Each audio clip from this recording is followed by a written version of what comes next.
నమస్కారం. ఈరోజు మనం ఒక చాలా ముఖ్యమైన విషయం గురించి మాట్లాడుకుందాం. ఇది వినడానికి కొంచెం చేదుగా అనిపించొచ్చు, కానీ ఒక్కసారి దీన్ని అర్థం చేసుకుంటే బహుశా మన జీవితమే మారిపోవచ్చు. ఇంతకీ అదేంటంటే కష్టపడటంలో ఉండే ఒక వింతైన వైరుధ్యం. దాని గురించే ఇప్పుడు చూద్దాం. అవును, ఇదే కదా అసలైన ప్రశ్న. ఇప్పుడు మనం చేయబోయే ఈ విశ్లేషణ కేవలం హార్డ్వర్క్ గురించి కాదు.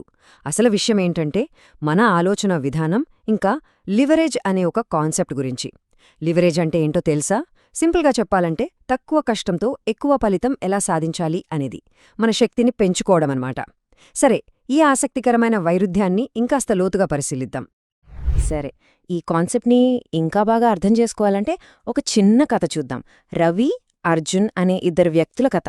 ఈ కథలోనే మనకు అసలు విషయమేంటో అర్థమైపోతుంది. చూడండి, ఒకే రోజు ఉదయం, కానీ రెండూ పూర్తిగా వేర్వేరు జీవితాలు. ఒకవైపు రవి పొద్దున్నే 5 గంటలకే లేచి కన్స్ట్రక్షన్ సైట్లో ఎండ, దుమ్ము ఇలాంటి వాటి మధ్య 12 గంటలు ఒళ్ళు హోనం చేసుకుంటున్నాడు. మరోవైపు చూడండి, అర్జున్ ఉదయం 8 గంటలకు ప్రశాంతంగా లేచి కాఫీ తాగుతూ జస్ట్ తన ల్యాప్టాప్ ఓపెన్ చేస్తున్నాడు. పెద్దగా కష్టపడుతున్నట్టే కనిపించట్లేదు కదా. ఇక్కడే అసలు పాయింట్. చూడ్డానికి రవి చాలా ఎక్కువ కష్టపడుతున్నాడు. మరి అలాంటప్పుడు అర్జున్ ఎలా ధనవంతుడవుతున్నాడు? అసలు తేడా ఎక్కడుంది? వాళ్ల కష్టంలో ఉందా, లేక వాళ్ల ఆలోచనల్లో ఉందా?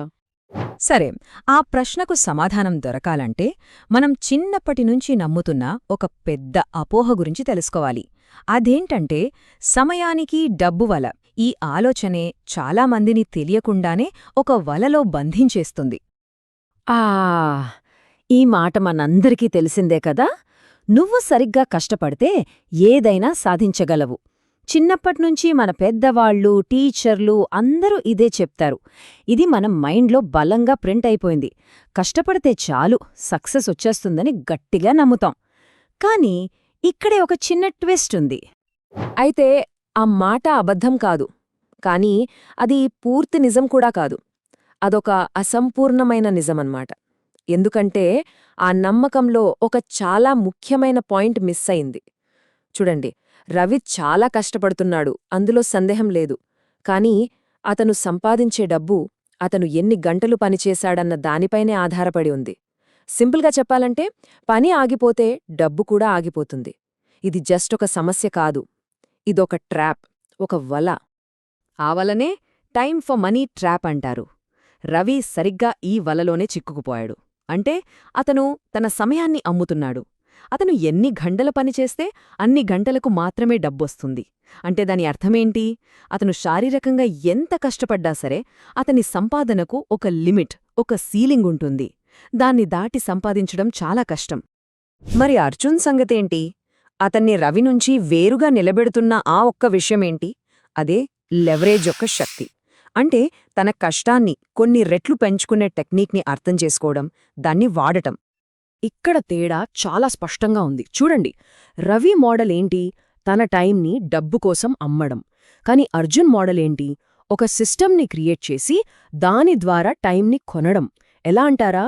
అతనొక వ్యవస్థను, ఒక ప్రాసెస్ని నిర్మించాడు.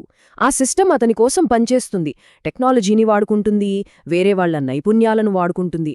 అందుకే అర్జున్ పని చెయ్యకపోయినా, ఒకరోజు సెలవు తీసుకున్నా అతని సిస్టమ్ పనిచేస్తూనే ఉంటుంది, డబ్బు వస్తూనే ఉంటుంది. ఇందులో ఏ మ్యాజిక్కూ లేదు. ఇది ఒక క్లియర్ ప్రాసెస్. ఫస్ట్ స్టెప్, అతను ఒక విలువను సృష్టించే సిస్టమ్ని డిజైన్ చేస్తాడు. తర్వాత టెక్నాలజీ లాంటివి వాడి ఆ సిస్టమ్ దానంతట అదే నడిచేలా ఆటోమేట్ చేస్తాడు.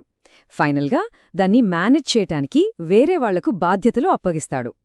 ఇక్కడ మనం గమనించాల్సిన ముఖ్యమైన విషయమేంటంటే అర్జున్ ఆ సిస్టంలో ఒక ఉద్యోగిలా పనిచేయట్లేదు, అతను ఆ సిస్టంకి యజమాని. సరే, ఈ రెండు ఆలోచనా విధానాల మధ్య తేడా చూసేం కదా. అంటే ఒకటి పని చేయడం, ఇంకొకటి పనిచేసే వ్యవస్థను డిజైన్ చేయడం. ఇప్పుడు వీటి వల్ల నిజ జీవితంలో ఎలాంటి మార్పులొస్తాయో చూద్దాం. ఈ టేబుల్ చూస్తే అసలు వాస్తవం ఏంటో మన కళ్లకు కట్టినట్టు కనిపిస్తోంది. ఆలోచించండి, రవికి ఒకరోజు ఒంట్లో బాగోలేకపోతే ఏమవుతుంది? ఆ రోజు జీతం కట్, జీరో ఇన్కమ్. సెలవు తీసుకోవాలంటే టెన్షన్, ఎందుకంటే అతను ఆ ప్రాసెస్లో ఒక భాగం.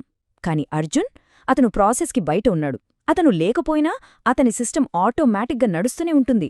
అతని టీం చూసుకుంటుంది. చూశారా తేడా? అయితే మన ఆలోచనా విధానాన్ని రవి నుంచి అర్జున్ వైపు మార్చాలంటే మనల్ని మనం కొన్ని ముఖ్యమైన ప్రశ్నలు వేసుకోవాలి. ఇవి చాలా శక్తివంతమైన ప్రశ్నలు. మనల్ని మనం నిజాయితీగా ప్రశ్నించుకోవాలి. నేను ఇతరులకు ఎలాంటి విలువనందిస్తున్నాను? నేను చేస్తున్న పనిని నా టైంకి మించి స్కేల్ చేయగలనా? అంటే నేను లేకపోయినా నా పని ద్వారా ఆదాయం వస్తుందా? ఈ ప్రశ్నలకు సమాధానం వెతకడంలోనే అసలైన మార్పు మొదలవుతుంది. సరే, ఇప్పుడు మనం చివరి దశకు వచ్చేశాం. ఇక్కడ్నుండి మనం తీసుకెళ్లాల్సిన అసలు సత్యమేంటి? సింపుల్గా చెప్పాలంటే మన ఫోకస్ని కదలిక నుంచి దిశ వైపు మార్చాలి. అంటే ఎంత వేగంగా పరిగెడుతున్నామో అనేదానికన్నా సరైన దారిలో వెళ్తున్నామా లేదా అన్నది ముఖ్యం. ఇది బాగా గుర్తుపెట్టుకోవాలి. కఠోర శ్రమ వేరు, తెలివైన లెవరేజ్ వేరు. రెండూ ఒకటే కాదు. ఊరికే శక్తి మొత్తం ఉపయోగించి ఒక బండను నెట్టడం హార్డ్ వర్క్. కానీ ఒక చిన్న కర్ర సాయంతో అదే బండను తేలిగ్గా కదపడం అది స్మార్ట్ లివరేజ్. మన కష్టాన్ని రెట్టింపు చేసే మార్గాల గురించి ఆలోచించాలి. అలాగే రోజంతా బిజీగా ఉన్నంత మాత్రాన ధనవంతులైపోము. ఆ బిజీగా ఉండటంలో ఎంత ప్రొడక్టివిటీ ఉంది, మనం ఎంత విలువను క్రియేట్ చేస్తున్నాం అదే ముఖ్యం. ఇంకో ముఖ్యమైన విషయం, రోజూ అలసిపోవడమనేది విజయానికి సంకేతం కాదు. అది కేవలం మనం కష్టపడ్డాము అనడానికి ఒక రుజువు అంతే. సరైన సిస్టమ్ ఉంటే అంతగా అలసిపోకుండానే విజయం సాధించొచ్చు. చివరిగా ఒక చేదు నిజం. అసలైన తేడా ఎక్కడ వస్తుందంటే ధనవంతులు ఎక్కువగా ఆలోచిస్తారు, సిస్టమ్స్ ఎలా క్రియేట్ చెయ్యాలి అని ఆలోచిస్తారు. కాని పేదరికంలో చిక్కుకున్నవాళ్లు కేవలం బ్రతకడం కోసం రోజూ పరిగెడుతూ ఉంటారు. వాళ్లకు ఆలోచించడానికి సమయంగాని శక్తిగాని మిగలదు. ఇది వాళ్ల తప్పు కాదు, వాళ్లు చిక్కుకున్న వల, ఆ సిస్టమ్ అలాంటిదే. ఈ విశ్లేషణ తర్వాత మనం ప్రస్తుతం ఏ పొజిషన్లో ఉన్నాం అన్నది ముఖ్యం కాదు. మన ఆలోచన విధానాన్ని మార్చుకోవడానికి మనం సిద్ధంగా ఉన్నామా లేదా అన్నదే ముఖ్యం.